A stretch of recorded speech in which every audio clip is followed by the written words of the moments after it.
Hi everybody, it's Anne Purple Goddess. I'm here with my magic wand and beautiful pink peonies and little statue of Kuan Yin to talk a little bit about summer solstice today. So welcome. This is the Wheel of the Year video time, and it's time to turn the wheel. And before we turn it to summer solstice, let's just back up a bit and think about where we've been. So we started the year with Imbolc, which was February 1st. And February 1st is a great little time of the year to begin to come out of winter. And we're happy that the light is slowly returning. And about 6 weeks later, the light gets a little bit more for spring equinox. And it's a time when the shoots begin to come out of the earth. This is a time of crocuses. When you're walking around, you begin to see the earth coming alive again. You might see bunny rabbits and eggs. Fertility is the time of the beginning of fertility. And then 6 weeks later, it's Beltane, May 1st. And May 1st is full-on spring. And last video we talked about the lusty month of May. It's when people start having lusty thoughts and lovers find each other in ancient Celtic times, and lovers jumped over bonfires. Just a really beautiful time of the year. So now we're turning the wheel to summer solstice, and it's when there is maximum light in the day and night. So the sun is at maximum height in the sky. Summer solstice, it's June 21st, and it's referred to as the longest day of the year. It's a beautiful day to be outside, and the light goes on long into the evening. So we've come a long way, haven't we, from Imbolc? So the theme of summer solstice is light and warmth. And in ancient times, people continued to jump over these bonfires at summer solstice. And it's often a gathering time at Stonehenge, Chartres Cathedral in France, these other really big energy sites around the world. People gather to celebrate the longest day of the year. So how can you celebrate summer solstice? What can you do? So first of all, I want to recommend that you check your local listings to see what might be going on. In the major cities, there's often a big summer solstice parade, and anybody can join. This is an opportunity to get dressed up in some bright costume and join the parade, and there's singing and dancing through the streets. It can be a lot of fun. In smaller communities, there might be other different things that are going on at summer solstice. A smaller group might be hosting an outside ceremony. So check around and see what you can find out. And don't think about summer solstice as just occurring on June 21st. Think about it for 3 or 4 days or even longer. Even though the sun will start to kind of dwindle, it really is a beautiful time of year. And so extend it in your mind for a few days and try and get outside and begin to have some fun. I'm going to be hosting a gathering at my house, which I do for each of these festivals for the Wheel of the Year. And people come and we have a meal, and then we gather in my living room and do a ceremony where we honor the light and talk about our heart's desire.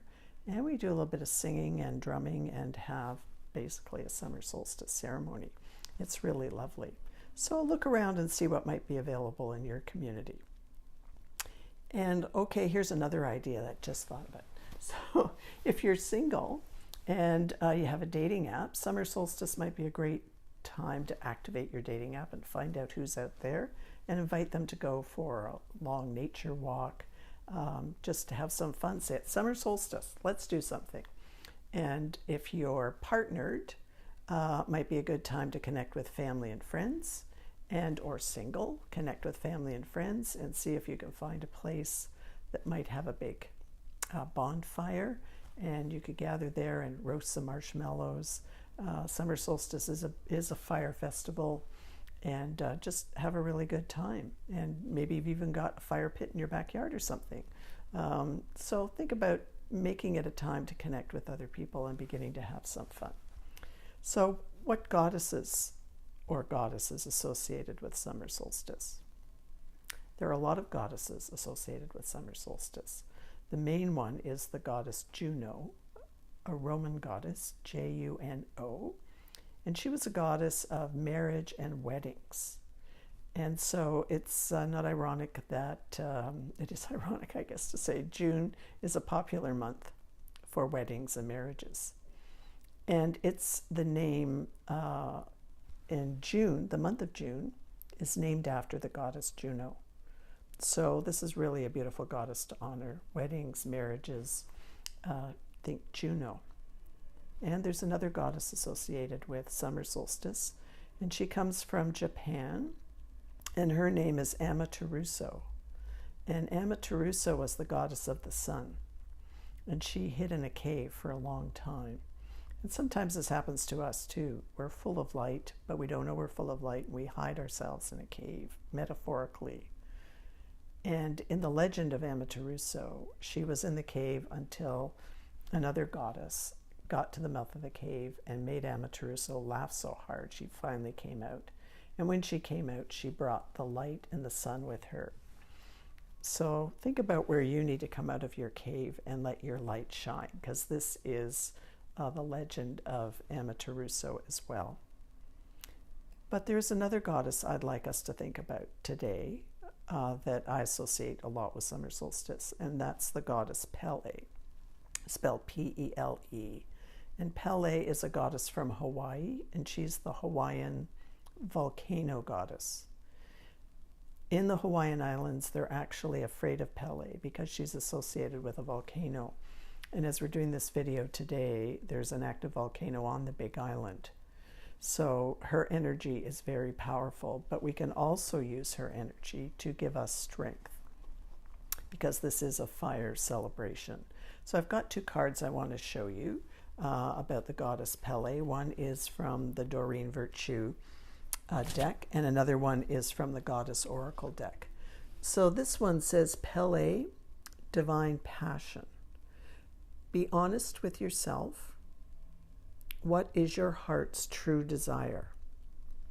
So this is a really big message for summer solstice, and this is the goddess Pele is got her head back. The volcano is in the background, and she's kind of raising her hands, and it's sort of symbolic of her opening up to her heart's desire. The other card is quite similar. It says Pele, awakening. And she also has her hands over her head with the volcano in the back.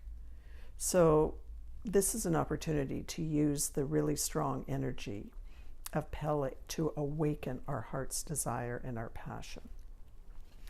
So how are you going to do this for summer solstice? What is your heart's desire and your passion? Excuse me. So I recently awakened my heart's desire by going on a big pilgrimage to Crete. And I've returned at summer solstice. And this is a really great time for me to integrate all the learnings that I had from that pilgrimage, which was a longing and a passionate desire of mine for many years. So this is summer solstice. I want you to think about doing something for yourself on this time and reawaken your heart's desire. This is a time to just go for it. It's midway through the year. It's a beautiful, happy, fun time. You've got what it takes to go for it and to find your heart's desire and reawaken something within you. So it's been great to visit with you today. Until we meet again. Blessed be.